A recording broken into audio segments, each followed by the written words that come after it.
Hey everybody, Logan with Hideaway Homestead here, coming to y'all today with a chicken and duck video, and going to be talking a little bit about how we feed and why we feed the way we feed. We do rations rather than having free choice.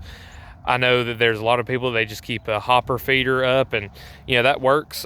Chickens and ducks though will overeat, and we find it more beneficial, especially when they're foraging, to only give them rations. And I'm just going to be explaining in this video kind of what we do. As you can see, there's still some food left out here. This is mostly chick starter that we're getting out of the ration right now, just because the birds are almost all getting up big to where they could take layer ration. But we do a mixture because we've got a mixed flock, and it's some grains and the non-GMO feed as far as layer and the chick starter. But we kind of defeat the purpose when we give them some vegetable waste from grocery stores, and we do put some corn in here, so that's definitely GMO. But we're looking at taking away the corn and only feeding the milo and the wheat, and that should have us off of the GMOs there. But as you see, the ducks are coming back in to finish this up. So let's talk a little bit about why we ration and how we ration.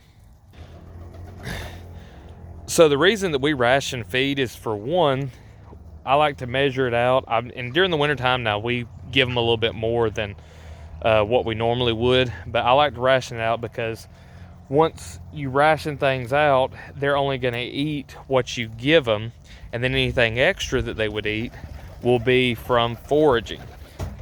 So the way I calculate it out is I don't feed more than a 1/4 pound per bird, no matter if it's duck, chicken, or growing chick, rooster, whatever. And we've got the mixed feed because we've got a mixed flock, and it's really hard to keep the animals out of the different feeds. Now what I've noticed though is they eat really what they need. So we've got it all mixed together.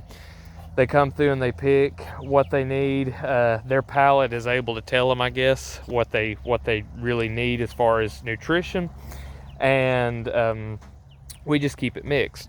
So what I normally try to do is I try to feed in the morning, because they're coming out of the coop and they're a little hungry, and we're gonna let them eat, and then the rest of the day they're on their own. They got to forage, and then in the evenings we feed them again.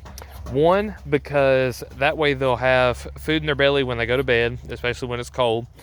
And also, we can use that food to control them. So once we start putting them back in a coop again, when it comes time for feeding, we can go and put the feed in the coop on the ground, and they're going to go in. And we won't have to worry about rounding everybody up to go to bed at night. Because if you let your chickens free range, ours do it, they sleep in trees, they kind of go wherever they want to, and it can be hard to get them up. You don't want to have to round up all your birds, especially with us. We've got somewhere close to around 50 birds. You don't want to have to be rounding them up every night to go to bed. So having them be just a little hungry and ready to eat some food is a really great way of being able to move them and get them to go where you want them to go. That's just like with the pigs. When I move them from their pen to where the old chicken coop was, all I have to do is open the door.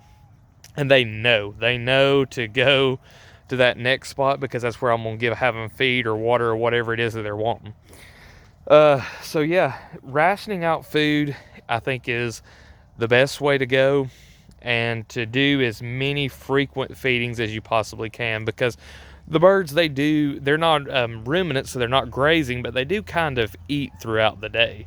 And so the more small increments you can give them, the better. Now I know not everybody's going to be able to do that, and some people want to have the birds and everything, and they're just going to keep a hopper feeder or something like that. That's perfectly fine. I'm just saying, if you want to up the efficiencies and be able to use feed as a tool, I think one of the best ways to do that is to ration their feeds. But anyway, that's my 2 cents on rationing versus free feeding. We could go into a lot of other stuff, like for example with rabbits, how free feeding, if they're adults, can actually be harmful to the rabbits. But today we're kind of focusing on just the birds. I think anything that's monogastric, that's, you know, an omnivore, like the chickens, ducks, geese, turkeys, pigs, all of those animals, it's really beneficial to look at feeding them rations. Anyway, hope you enjoyed the video. If you did, please leave a like. If you've got any questions or comments, drop those down below. And if you haven't subscribed to the channel already, go ahead and do so. I drop a video like this every day. I appreciate all y'all watching, and we'll see you in the next one.